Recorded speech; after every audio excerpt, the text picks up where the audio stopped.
അസ്സലാമു അലൈക്കും വറഹ്മത്തുള്ളാഹി തആല വബറകാതുഹു. മഹാനായ അലിയുൽ ഖവ്വാസ് റളിയല്ലാഹു അൻഹു പറയുന്നു, നീ ഒരു സദ്യയിലേക്ക് ക്ഷണിക്കപ്പെട്ടാൽ ഒരു ഭക്ഷണവും പാഴാക്കരുത്.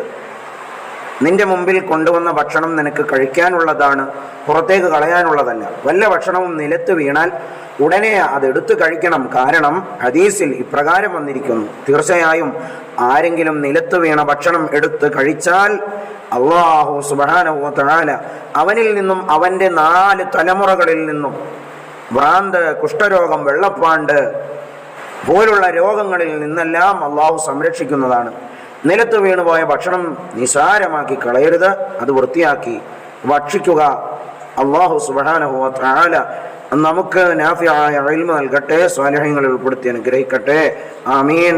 അസ്സലാമു അലൈക്കും വറഹ്മത്തുള്ളാഹി വബറകാതുഹു.